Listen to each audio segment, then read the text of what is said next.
I know a lot of students use Blender, that's fine. I might not be as helpful with Blender because my background's in Maya. And so I will be using Maya, but if you want to use that, that's fine. So we have a couple of different workshops. So today I'm just going to go over the interface and 3D modeling. 2 weeks from now, I think we'll do UV material and textures. The week after that, we'll do rigging, painting weights, and animating and bringing that into Unity. And then that final week, we'll do sort of a show and tell where I can help you before your games are kind of due.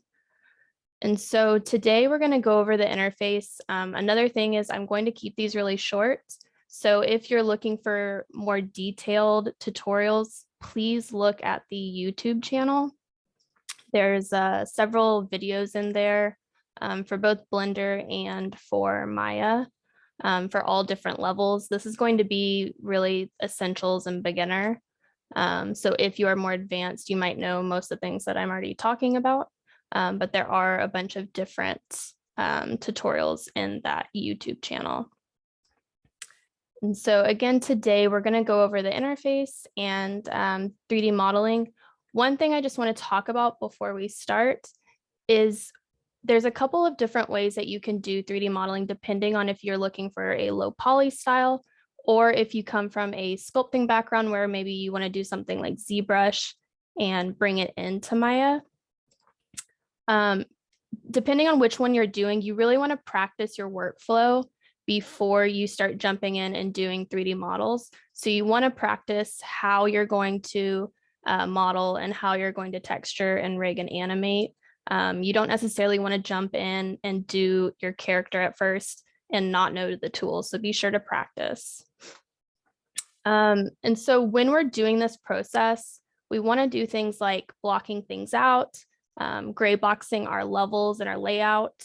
And I wanted to show you a couple of tools in Unity. This is an old project that I have open, but there's a couple of packages that I think might be helpful for you.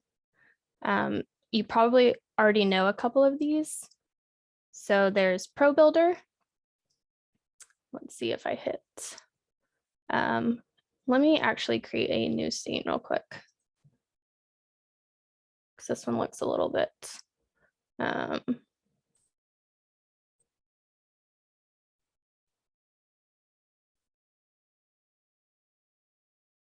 messy. So we've got Pro Builder.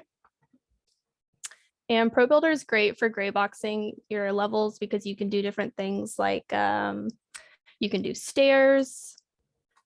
There's a bunch of different things and you can edit them.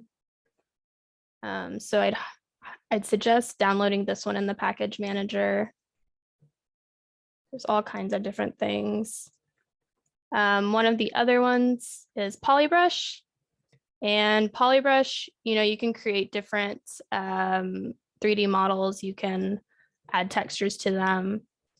They have this prefab scatter setting, but I actually don't find this one super helpful. The one that I downloaded is called Game Object Brush. And so if you use the Game Object Brush, you can actually just input models and scatter them onto a surface. And so those are just some things to play with whenever you have your Unity level up. Again, if you're looking for those, you can go into your package manager.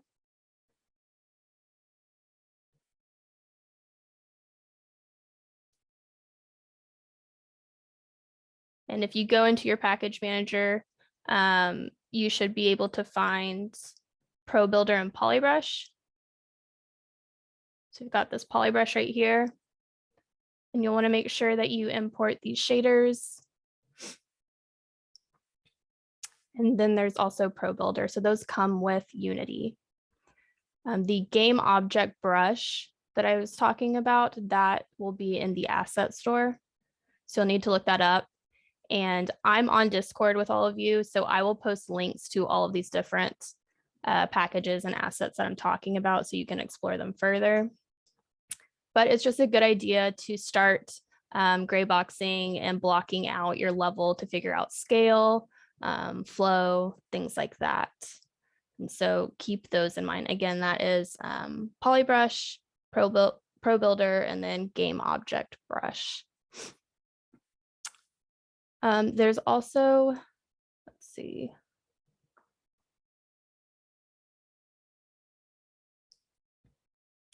I haven't used this Fbx exporter, but it might be something to look into.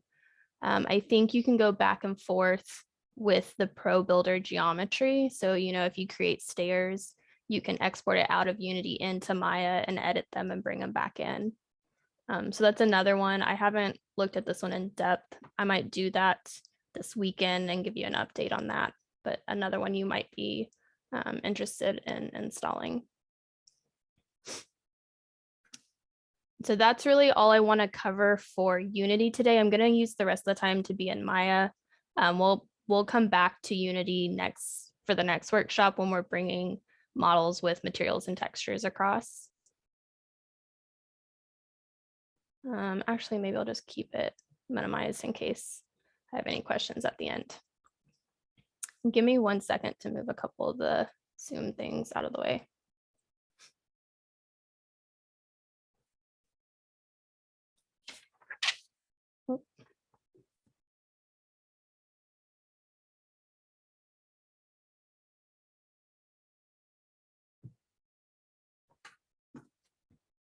Okay, so when we open up Maya, it looks pretty intimidating. There's a lot of stuff here. If your workspace looks different than mine, you will want to come over here and make sure that you're in general. We'll be moving through these, but general is really where most people keep their workspace. Yes, there are links and videos that are helpful for understanding Maya and Unity. They are on YouTube. There is a playlist on there and there's a bunch of different tutorials in there. And so when we open up Maya, you'll notice we've got all of these different tabs up here for our process. And so again, when we are 3D modeling, we're starting from modeling and then we're moving through. They don't have one here for materials and textures. That's kind of within modeling or rendering if you're staying within Maya. But we'll start with modeling and then go to rigging and then animation. But when you're modeling, you really need to have references or concept art before you get in here. It's really best practice to have something to look at because it can be really difficult to just start modeling out of nowhere. And so you'll notice when I change these different tabs that all of these will change. And so there's a ton of controls within Maya because Maya is not just used for 3D modeling, you know, it's used for film, games, different visualizations, and all sorts of different things. And so there's a ton of stuff in here. You'll also notice that we have all of these different panels here. What we are going to stick to is modeling and poly modeling. Poly modeling is what we'll use in Unity.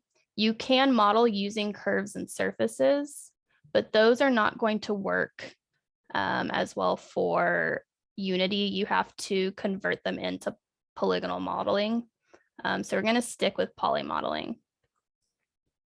If you don't see the outliner right here, where is it? You can come up here to Window and Outliner.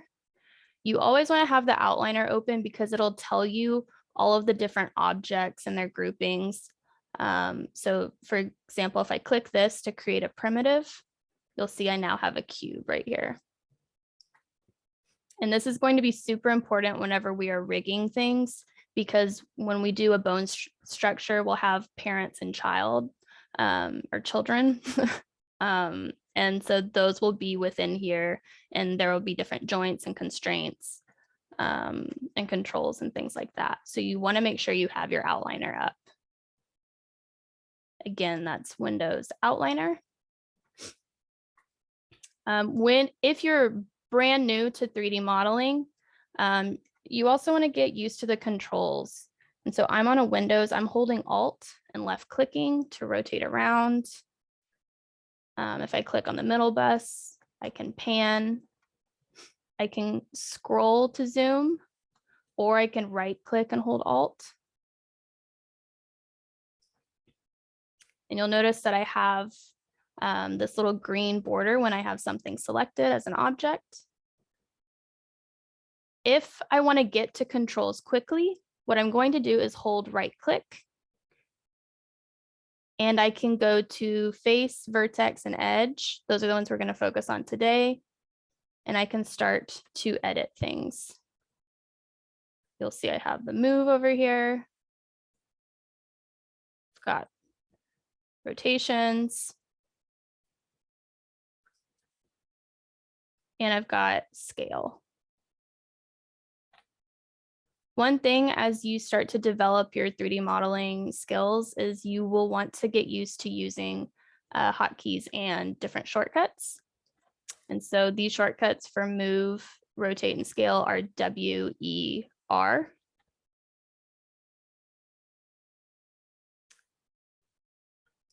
And all 3D modeling really is moving vertices, edges, and faces. One thing you need to keep in mind is that we want all of our polygons or our faces to be quads. So we want 4 vertices. I think that Unity turns things into tris, but particularly for rigging and for animations, we want to keep it in quads. It's just good topology. It makes things not mess up whenever you're rigging and whenever you're painting weights. And so you always want to have quads. You can have a couple of tris, but try to stick to quads. And so again, if you want to create a primitive object, you can come up here and click a couple of these different ones. Let's say you want to edit something. So let's pick this cylinder. You'll notice I have these different tool sets over on the right. I've got my channel box. I've got my attribute editor. And then I've got the modeling toolkit. The modeling toolkit is really great whenever you're first 3D modeling. It's got a lot of the tools that you'll need right here. But I want to show you something in the channel box. You'll notice that I have all of these different, I can change by numbers versus using movements for translations and rotations if I want something exact. But if I hit inputs right under here where it says polycylinder, I can also change things here. Sometimes if you start to model and try to come back to this, this will disappear. So you really want to know what you're doing at the very beginning and change the inputs first before you start 3D modeling. But I just wanted to show you some of those tools right here. Another thing that is good to know is the shortcut D, and that is to change the pivot point. And so you'll notice if I do it like that, now it'll rotate around that pivot point. If you hold, I think it's V, it will also snap. So you'll notice when I hit V right up here, the surface, this is another place where you can turn on snapping. So you can snap to the grid if you click something like that. You'll see it snaps to the grid. When I was holding V, it's snapping to points, which I think is vertices. So if you want to turn on snapping, you can click these on or off. I will show you live surface in a little bit when we're retopologizing, but we don't need this one right now. So just kind of focus on really the grid and the points. So when you are modeling, I'm going to do a different let's start with just a cube. One question that I get a lot is about scale. So one thing when we're 3D modeling for games, scale is, kind of relative to the models around it. But if you want the, the scale here to be equivalent to Unity, I believe, you'll have to check me on this, I believe Unity works in meters. And I think when you start with Maya, it is in centimeters. And so if you come up here to Windows, Settings, Preferences, and I think it's under Preferences. Come over here to Settings. Yeah, it's in centimeters right now for these working units. You'll want to switch it to meter.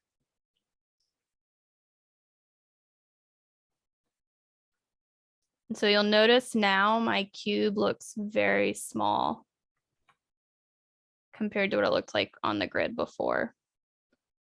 So just keep that in mind when you are 3D modeling. If you're bringing things into Unity and they seem super small, it's probably because this is not in meters.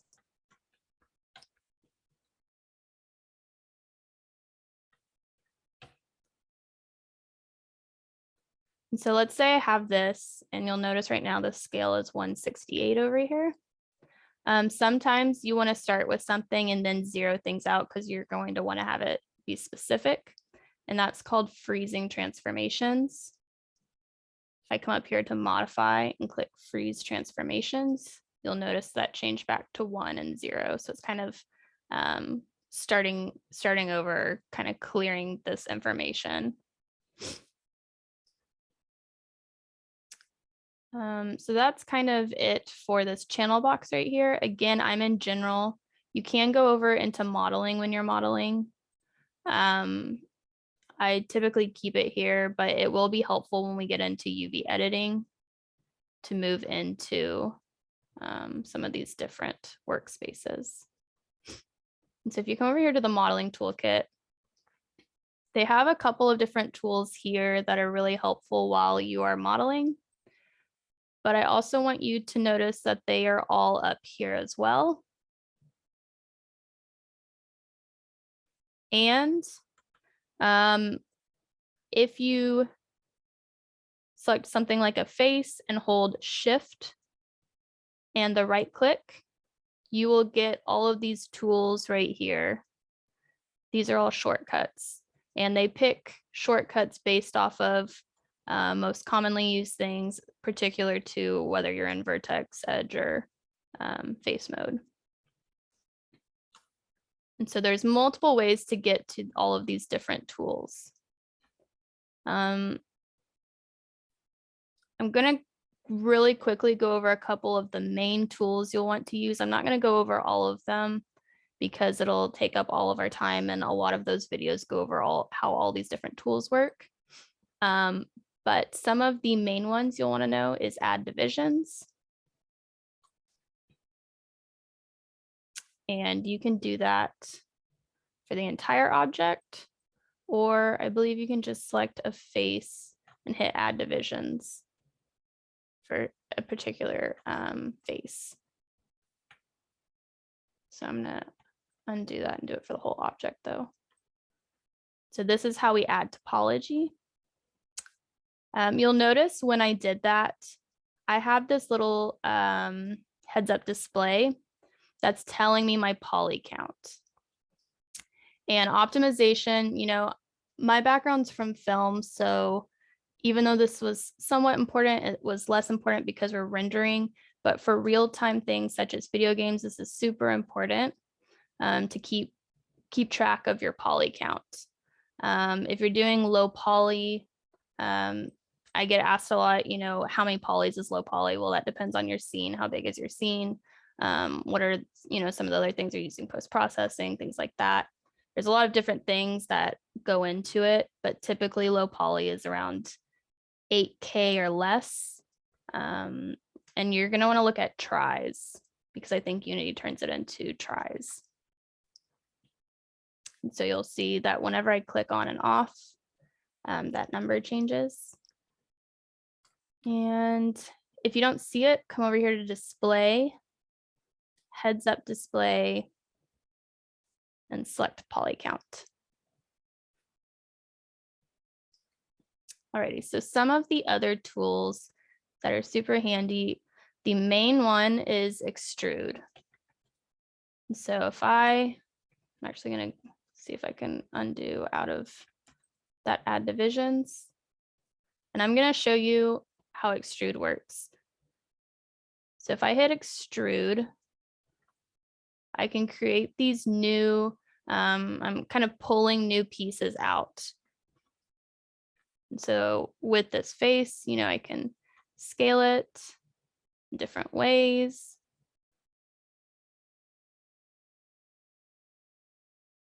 Can move it around, can move it down a little bit. And I think if I hit G, G repeats the last tool that you've used. So I'm using Extrude, which you'll also see over here. And so this is how a lot of people start out. They'll model buildings. You can do something like this. Hit G again and keep building from there.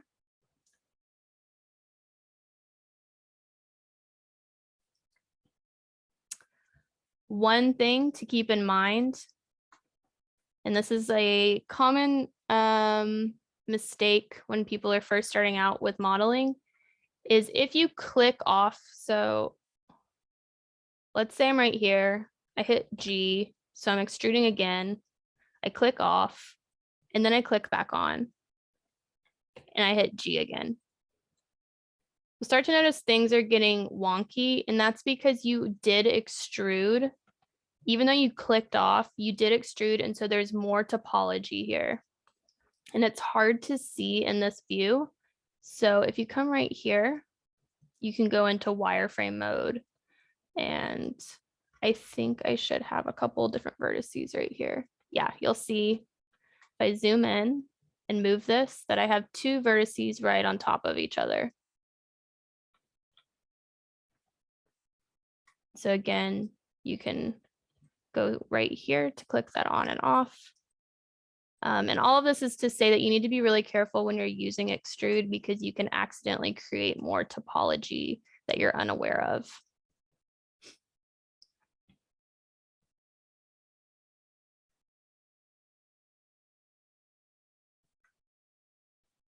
If you notice that the lines are really kind of jaggedy on the edge, you can also, let's see, where is it? Turn on this anti-aliasing, and it makes it a little bit clearer to see. Another cool thing that you can do is turn on ambient occlusion. Sometimes I like this and sometimes it kind of bothers me, but you can see how that kind of makes a difference there. So you can tell when things are on top of each other, especially if you have a bunch of details on like one face. One other thing I do want to go over is if you hit the space bar, I did it twice. You'll notice that I have a couple of different cameras here. And this is really helpful whenever you're using a reference, so like an image plane. In this one, so if I select in here and hit the spacebar again, I go into this view because I've got all these different cameras and I can rotate around. But if I hit the spacebar again and go into the front view, I can't rotate anymore. I can only zoom in and pan. And this is super helpful if you're trying to line things up across different axes. So again, that's just hitting the space bar to see different things. And then based on where your mouse is, if you hit space bar again, you can go into that camera. Let's see. I guess one of the other ones that's typically used is smooth. One thing to note is if you hit 1, 2, and 3, you'll notice it's done this smooth on it. This is not the same though as hitting smooth. This is like a smooth preview in Maya. And so if you're actually wanting something to be smooth, you want to make sure you hit 1 to see the model as it will export out of Maya, and then click smooth.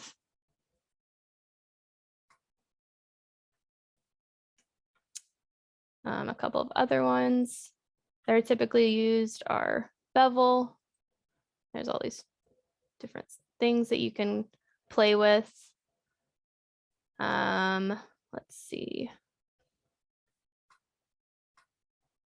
I don't think, multi-cut is if you want to cut, and you can cut kind of wherever, but if you hold shift, it'll give you kind of straighter lines. Oh, one of the other ones is, let's see if I can find it up here. I'm not even sure where they place it up here.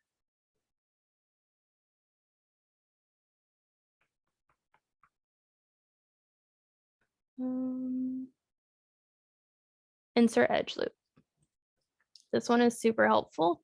And so this is so that you can create more topology in a loop. You'll literally create an edge that loops around. And so you'll grab, let's say I want to do a loop right here. You will select on that edge, and then you can start to make cuts. And that one's super helpful.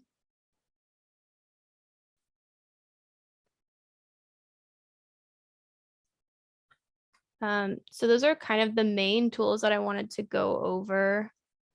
There's a bunch of different ones that you can do. Oh, one of the other things is if you are, selecting things like an edge and you're moving it around right now, I'm just moving this one, but let's say that I wanted to move like a general area. That's called soft selection.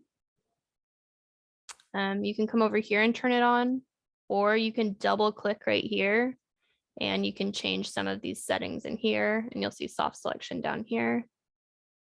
But if I turn this on, you'll notice there's this gradient that appears around it. And let me change it a bit. Oops, let's reset it.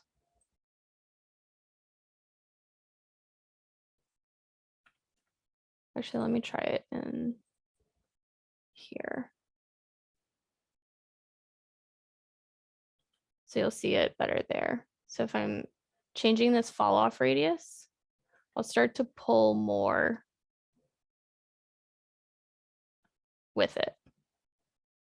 So it's creating this gradient around different areas versus just pulling one thing. And this is kind of a cool way to get that sculpt effect. And then to turn it off, you just unclick there. One other thing that's important to note in this modeling toolkit is this camera-based selection. So if I select an area right here, you'll notice that I'm selecting through the model. And sometimes you just want to select, let's say I just want to select this top piece right in front of me, but I'm selecting through it. You can turn on this camera-based selection. And then when I turn, that one's not a great example, but typically if you're selecting stuff, let's try like vertices. It'll only select the things that you can see in your camera. It won't select through the model. So again, that's that camera-based selection right there.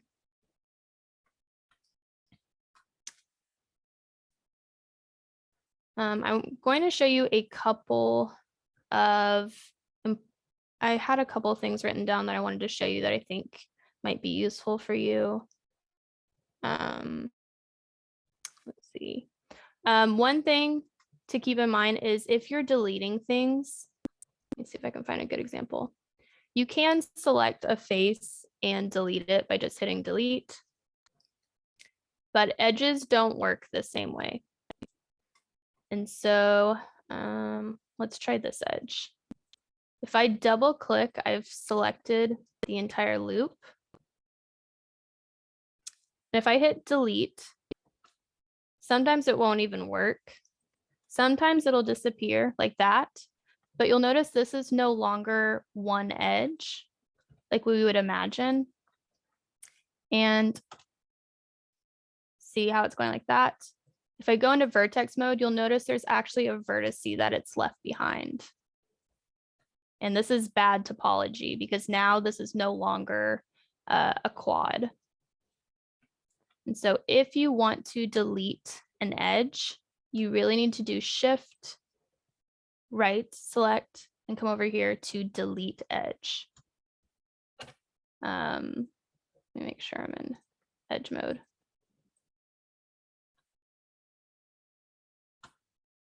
Still doing it on that piece, probably because I deleted the edge before, but you really want to make sure that you use that delete edge.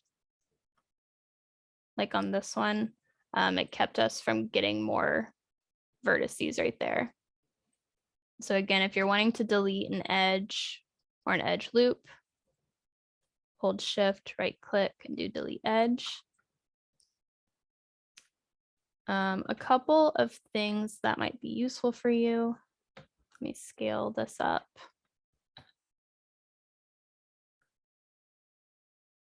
And let me just really quickly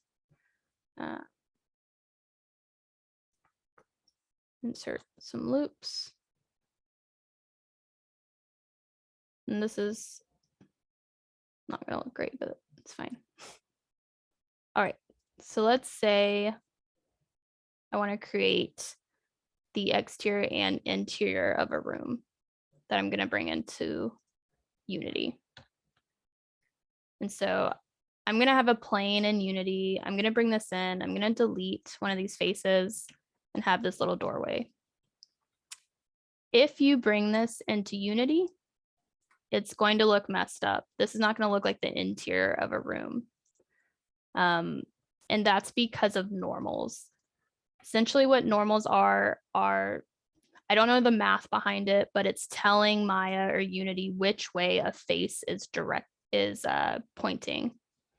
And so if you're creating something and you want to turn it inside out, what you can do, I'm just going to duplicate this right here.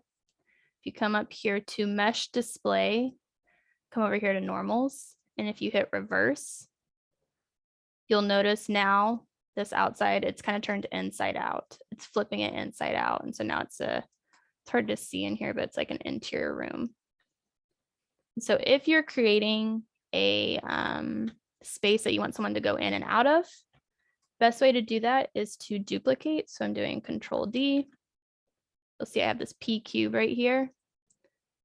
I'm going to scale it down just slightly. Let's try 5.2. So it's right on the inside. I would probably even scale it less because I want to line it up. And then I would reverse. And then we've got the interior and exterior of a room.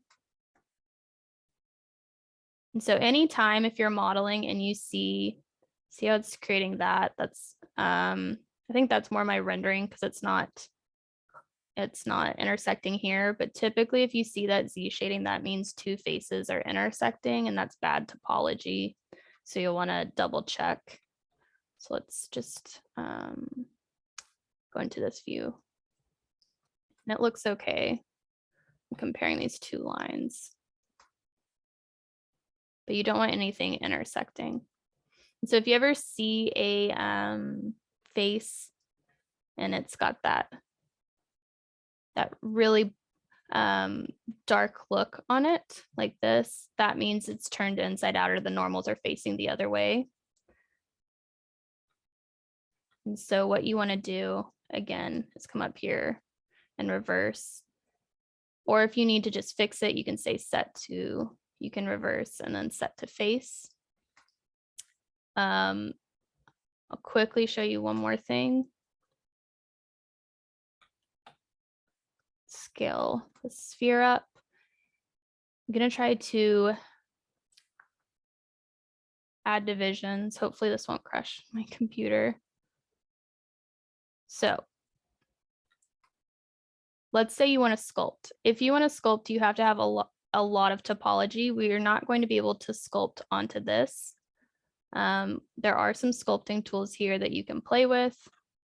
If you hold B, you can change the size of your brush. You can also double click and change the strength of your brush. And so you'll see I can start to sculpt. Let's do something.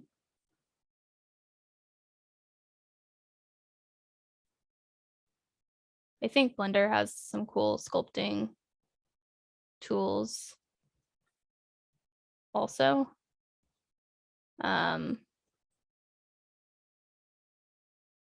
But this is probably too high poly for, yeah, it's okay, but it's probably too high poly for Unity. So what you would want to do is retopologize, and there's a lot of tutorials in that channel. Retopologizing is a kind of laborious process, so I'm not going to go over the entire thing. But typically what you're doing is you're making this a live surface by clicking that. Coming down here to quad draw. And if you open up this keyboard mouse shortcuts, they actually write all of the shortcuts right here, which is super helpful if you're like me and forget every shortcut. And what you can do is start to, so what I did was I placed vertices or dots. I'm holding shift to create a face, which I can then move around. I think it's tab, and then I can start to extrude. And because it's a live surface, it's keeping it on the edge of the surface. And so if you ever see those super high poly ZBrush sculpts that are then lower poly, it's probably because they retopologized. There is a retopologize tool in Maya, but it doesn't always work. So it's good to know this tool. You'll notice it's starting to get a little bit slanted because I'm being sloppy and I'm not going perfectly in rings.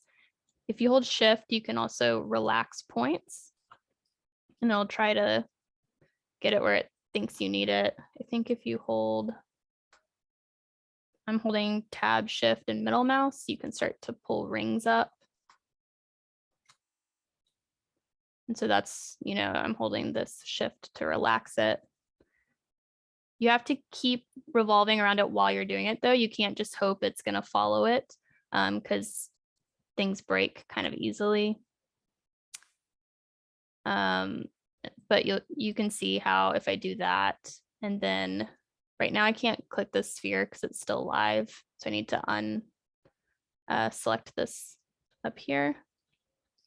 But if I just move this over, you'll notice the difference in topology between these two, just in that little section. And so maybe you're looking for a low poly look. You can do normals set to face and harden edge, and you get that kind of boxy look. But you can also get this kind of smoother look by coming up here to normals and softening. And so you're not adding topology, you're just kind of changing the normals. So that's just something to play with. I'm cognizant of time. There's like 2 more tools that I want to go over real quick. If you come up here to, I'm trying to remember how to do this. I think what I have to do first is use one of these surfaces. So you can use this to create curves. Typically, we don't use NURB tools for poly modeling, but let's try this. This is a new tool for Maya 22. That looks awful because I'm left-handed and I'm using a right-handed mouse. So bear with me. But if we come up here to create sweep mesh, it's pretty cool. We can actually create things along a surf or a curve. And so you'll notice right now that it's kind of not following it exactly. What I'd probably need to do is select this curve and go to Control Vertex. And then you can select these different vertices, move them around a little bit.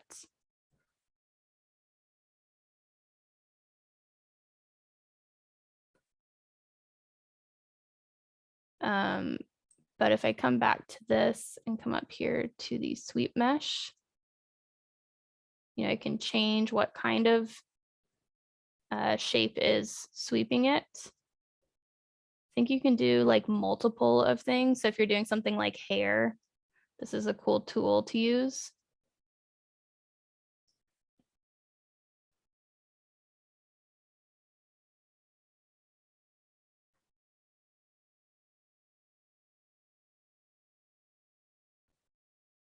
And you can also taper it.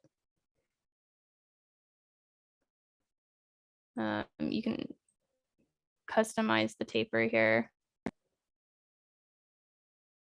And so I've seen people use this also. I think they've used it with maybe it's line, and they've adjusted the points. So they've really worked on those vertex points again, selecting that curve, right clicking and holding Control Vertex and selecting these. But they've made paths, so custom paths that they then bring in to Unity. I will look for a tutorial on using this tool and post that one also that goes over it in more depth. But that one's cool for hair or creating paths and things like that, even organic things like trees or plants. One other tool, if we click spacebar and go into the front mode, I'll just try to use this again. Typically, you'd want to use something with the Bezier curves so that it's a little bit smoother. But I think if I do something like that, go out of here, and I select that and hit, I think it's this one. If we come up here to surfaces and do revolve, you can create pots and different kitchen things. And you'll notice right now, again, it's dark on the outside. So what I want to do is I want to reverse those normals. But you can really quickly use this curve as a silhouette. And you'll notice right now, if I start to move the curve, it changes the model. And so what I need to do is select this and come up here to edit, delete by type history. And that's just kind of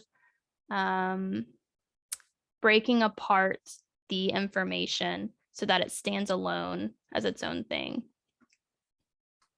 So you can see this was really quickly poorly drawn, but if you did something very smooth, you could come up with some cool looking teapots, things like that. It's a way to really quickly create some models like this. You'd probably want to retopologize this because it doesn't look great, add some cuts so that everything looks the same. But that's a quick tool.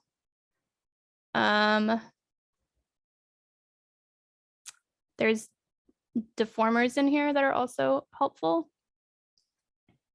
So if you select a model and select a deformer, like this bend handle, you can get some cool stuff like this. I would just play with them.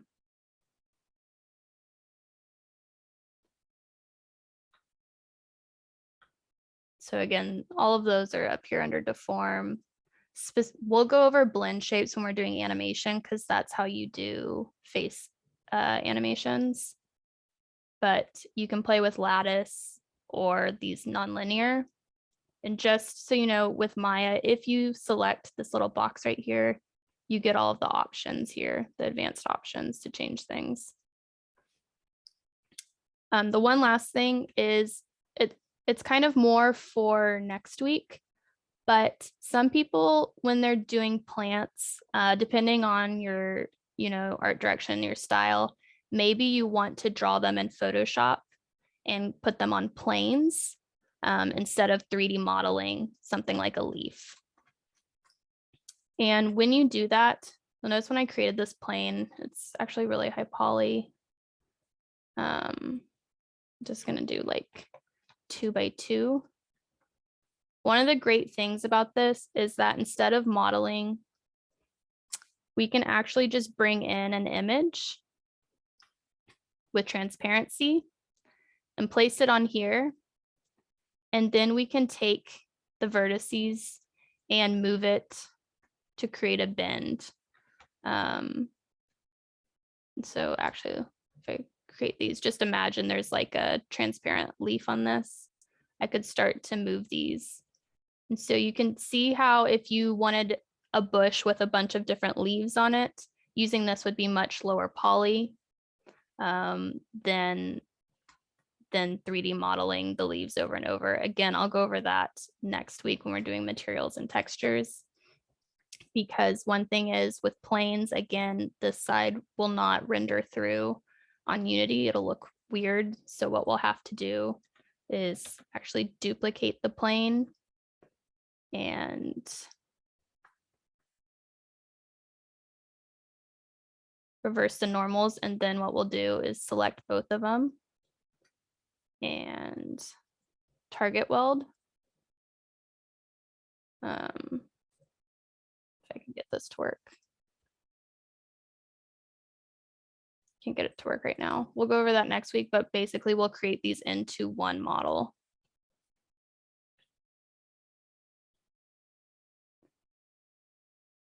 See if I get it closer. I actually might have to combine these into one mesh. And so if you have a bunch of different pieces and you want to combine them, just come up here. Let's try this and see if that might work better. And I'm going to try this target weld tool. There we go. And so it's going to look like one plane, but it's actually two that are welded together. So I would just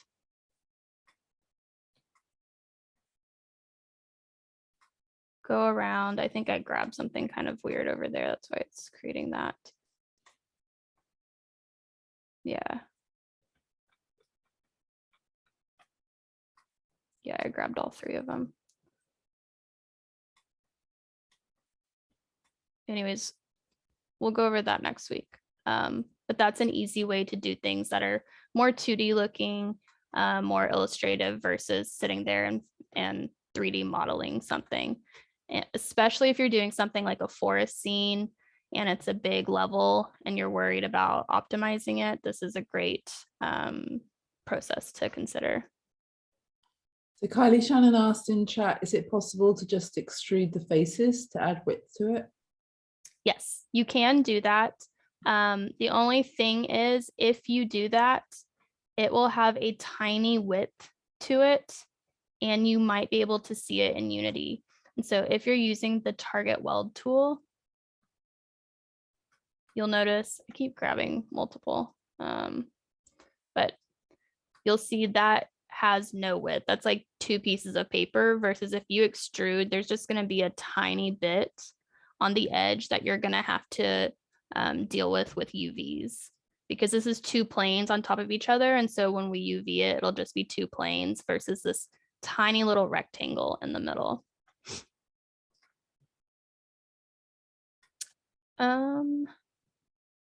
I know I went through all of that super fast, but I was trying to keep it in the 40-minute range. So if there are any questions, again, I'm happy to help all of you one-on-one also. Just tag me in Discord. And I will also post some other tutorials for things more in depth. But if you have any questions, I'm happy to help. I think before we open up to questions, I just wanted to reinforce something I said in chat, which is that last technique you showed is a really helpful way of 2D artists getting their work into the game quickly. So, you know, use of textures, use of images, not purely as reference, but also as aesthetic decisions for making a certain look. So sometimes I think of 3D as or 3D for this class as being more akin to like a pop-up paper book, where actually, you know, it's possible to use planes and images on planes to create background and context and style, which may be more comfortable for those of you who have a 2D practice and are learning a 3D practice, is to think about it as a pop-up book or as a paper model, rather than something that you need to create 3D objects for the whole environment. Yeah, one thing that's really cool is if you take a plane, let me just, this is gonna be really stretched, so you typically wouldn't want to do it this way. But if you take a plane like this and you map an image onto it, and you use it for like a background city or something like that, for an illustration. And all you do is use that, let's see, let's do the move and turn on soft selection. Let's see, and I'd have to bump it way up. One thing in Maya is this, all of these different things where you think you've hit the max, sometimes it's not actually the max. So if you type something in, it'll work better.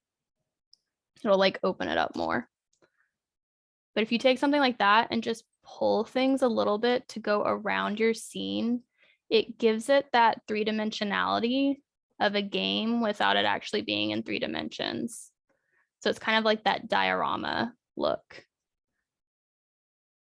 And so if you're really good at illustration, I think this is a super cool way to create an atmosphere around your level versus having that look sometimes where it's just falling off the side of the Unity level.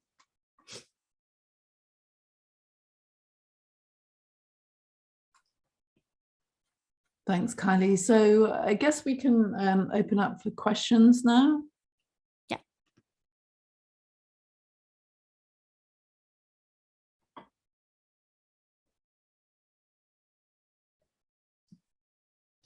Does anybody have any questions for Kylie?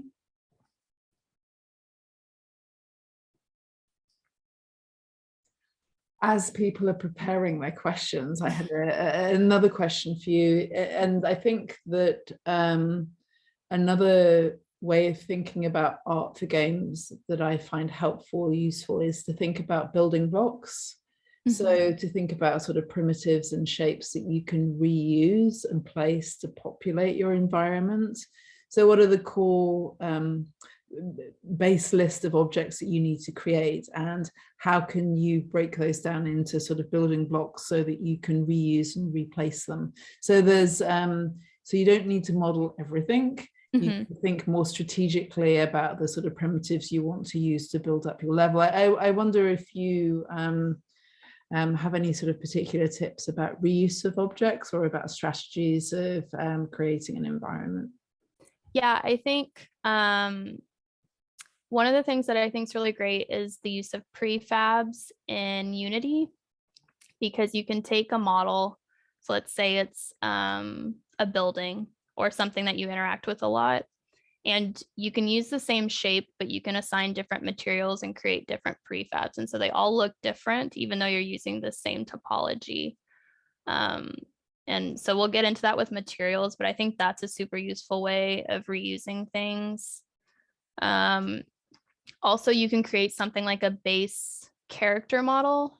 And as long as you're modeling it with different pieces, that you're not modeling it all as one piece, you can swap things out, you know, like clothes or hairstyles or things like that. And so you're kind of modding things together. And I think that's super useful. One thing I didn't mention, which is really important, is when you're 3D modeling your character, they need to be in a T-pose if you plan on rigging and animating them. And a T-pose, you can look it up. It's where your character is like this. It's helpful in all of the, if your character has fingers, they should be separated also. So that when we rig and paint weights, it's very easy for us to paint around different topologies. So just keep that in mind. That's only if you plan on rigging and animating them. If you don't, then you don't need to worry about that. I know there's one game that's looking Sabi's games looking at sort of morphing or shifting player characters dependent on characteristics, and the group got some really good feedback last week about just changing the heads, so having the same figure but having that dynamic sort of shift based on a restricted part of the model.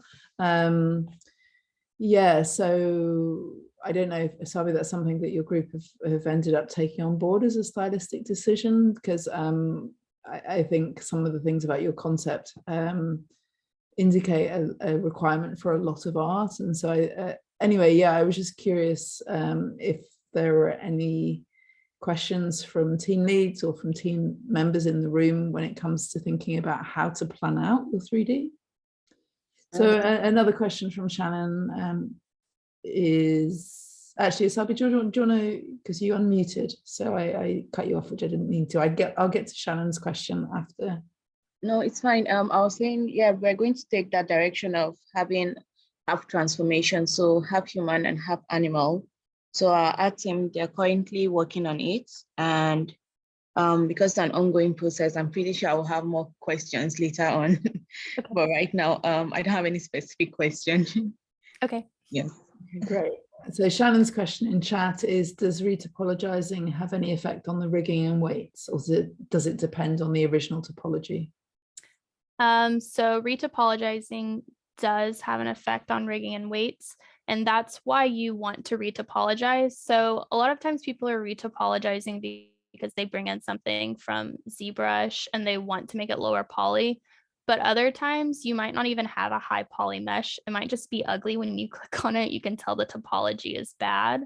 And so you retopologize to get those smooth lines, because the retopology itself is what you will use when you start to rig and animate.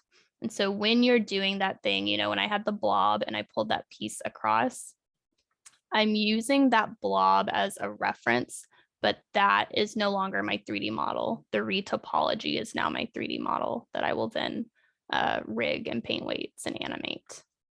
And so what you're focusing on when you're retopologizing is that you are creating a copy and then you're using that copy going forward. So yeah, you definitely want to make sure when you're retopologizing that it has good topology, because sometimes, like for me, I'm really sloppy when I'm sculpting and creating something, and there's no way that I would be able to use that model to rig and animate properly, because it's going to deform. And so then I have to go through the retopologizing process.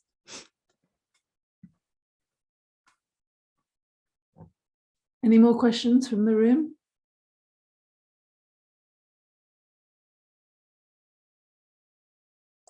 Okay, what I might suggest is we have about an hour of class left. I know that I sent the tutorials out really late last night. I'd like to suggest that maybe we stop the Zoom lecture if people don't have more questions, and move over to Discord. And Kylie and I will hang out on Discord for a bit. And I'd like to ask the students to do one of the tutorials that we shared, and then just check in on Discord that you've started that and which one you've started by the end of class formally. I just think that it might be a useful use of everybody's time to get started. Is there any one of those sort of video tutorials from the list you sent, Kylie, that you'd recommend as a starting point, or just to start from the beginning? Give me 1 second to look at that list. Okay, so I'm going to stop recording now. Okay.